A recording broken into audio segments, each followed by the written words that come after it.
पारुल 10 साल की एक बहुत ही मासूम लड़की थी। उसके सिर पर बाल नहीं उगते थे, इस कारण वो गंजी थी। आस पड़ोस, रिश्तेदार और स्कूल में सब पारुल को गंजी या फिर टकली कहकर बुलाते थे। कभी कभी इस बात से पारुल बहुत दुखी हो जाती थी। ये देख पूजा, मेरी मम्मी मेरे लिए कल मार्केट से न्यू हेयर पिन लेकर आई है। अरे शीतल, ये हेयर पिन तो बहुत सुंदर है, मुझे ऐसी पिन्स मंगवा देगी? हाँ हाँ, क्यों नहीं। अरे संभाल कर, देखा जमीन पर गिरा दी। ओ गंजी, इधर आ। हाँ आती हूँ। ये हेयर पिन्स उठा कर दे। Thank you. अच्छा, तुझे चाहिए तो तेरे लिए भी एक सेट मंगवा दूंगी। नहीं, मुझे नहीं चाहिए। तू भी पागल है शीतल, ये गंजी अपने सिर पर हेयर पिन्स कैसे लगाएगी? ये तो गंजी है, गंजी।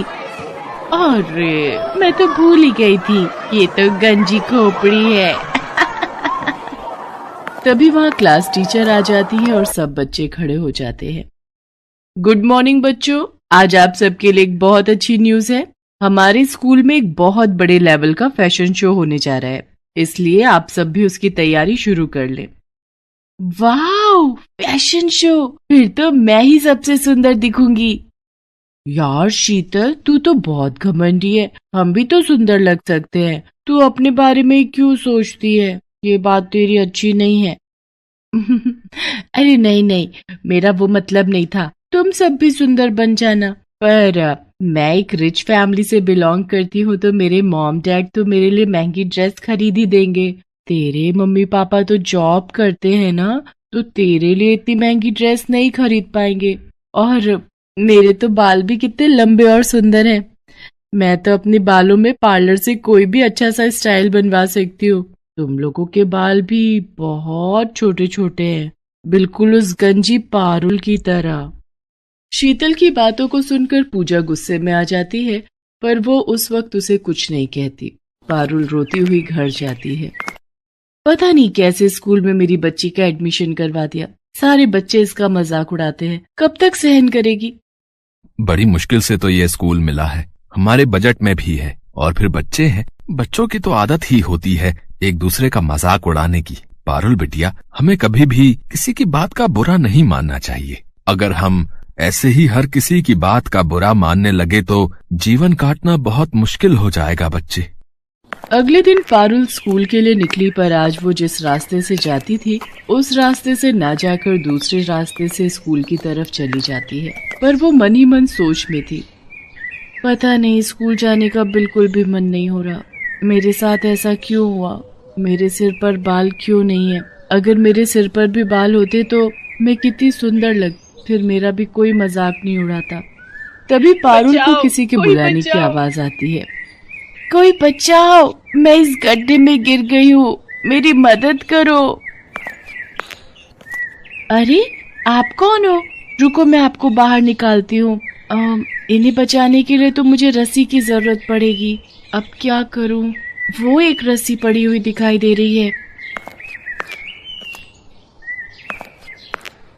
किसी तरह पारुल उस रस्सी की सहायता से एक औरत को गड्ढे से बाहर निकालती है। तुम्हारा बहुत बहुत शुक्रिया बहादुर लड़की, तुमने मुझे गड्ढे से निकालकर मेरी जान बचाई। कोई बात नहीं, आप मुसीबत में थी और मेरी मम्मी कहती है कि मुसीबत में हमें सबकी सहायता करनी चाहिए। पर आप इस गड्ढे में कैसे गिरी? मेरा नाम सोफिया है, मैं एक जादूगरनी हूँ।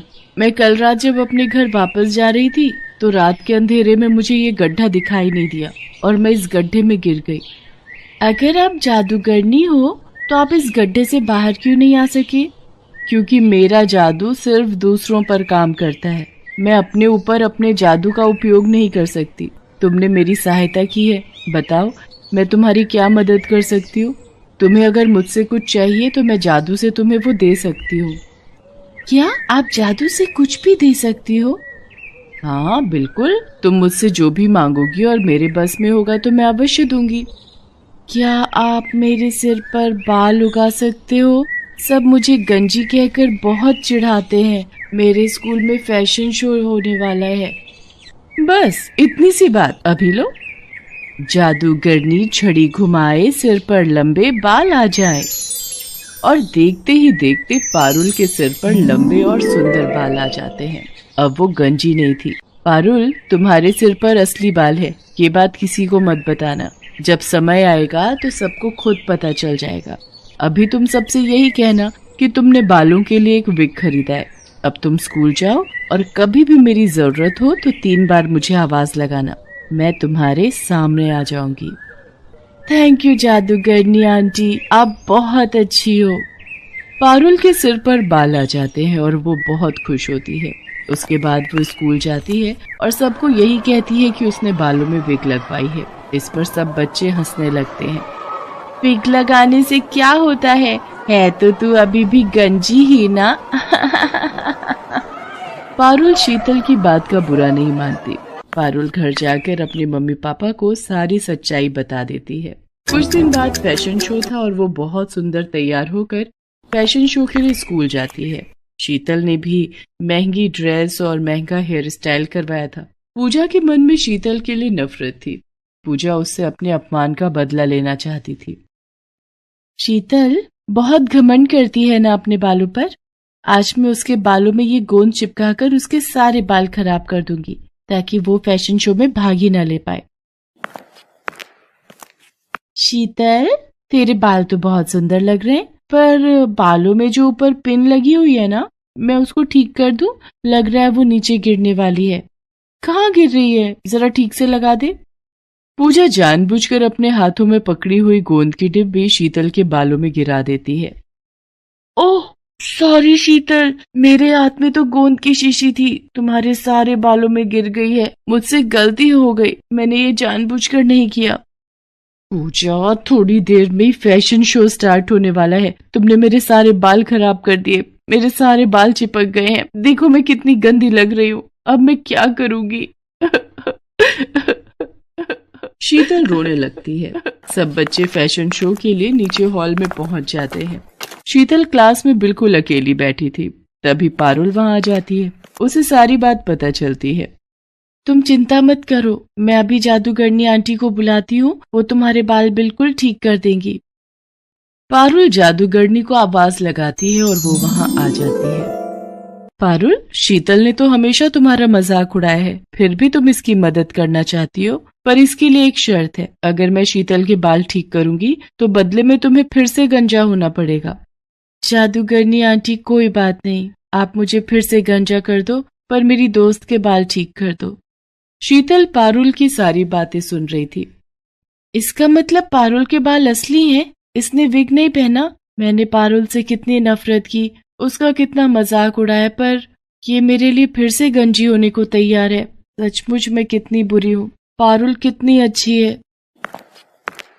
जादूगरनी आंटी, आप ऐसा कुछ मत करना, आप पारुल को फिर से गंजा मत करो। मैं फैशन शो में हिस्सा नहीं लूंगी, आप मेरे बाल ऐसे ही रहने दो। चिंता मत करो शीतल, मैं तो पारुल की परीक्षा ले रही थी, मैं ऐसा कुछ नहीं करूंगी। मैं तुम्हें सीख देना चाहती थी, कभी भी किसी से ईर्ष्या मत करना। ईर्ष्या करना बुरी बात है। पारुल, तुम सचमुच बहुत संस्कारी बच्ची हो। तुम्हारे माता पिता ने तुम्हें बहुत अच्छे संस्कार दिए हैं, इसलिए मैं तुम्हारे कहने पर शीतल के बाल ठीक कर देती हूँ। जादूगरनी शीतल के बाल ठीक कर देती है। मुझे माफ कर दो पारुल, मैंने हमेशा तुम्हारा मजाक उड़ाया। मेरी अपनी दोस्त पूजा मेरे साथ गलत कर गई। मैं सबको बताऊंगी कि तुम बहुत अच्छी हो। पारुल, अब मैं चलती हूँ। अब मैं कुछ समय के लिए यहाँ से दूर जा रही हूँ, इसलिए मेरा तुमसे मिलना नहीं हो पाएगा। मैं जब भी वापस आऊंगी तो तुमसे जरूर मिलूंगी। पारुल और शीतल दोनों मिलकर फैशन शो में हिस्सा लेती हैं। शीतल सबको पारुल के बारे में बताती है। शीतल ने पूजा से बात करना बंद कर दिया था, क्योंकि पूजा ने जानबूझकर बहुत बड़ी गलती की थी। उस दिन से पारुल और शीतल दोनों अच्छी दोस्त बन जाते हैं। पारुल ने हमेशा दूसरों की मदद की, और जो दूसरों की मदद करता है हमेशा उसके साथ अच्छा ही होता है।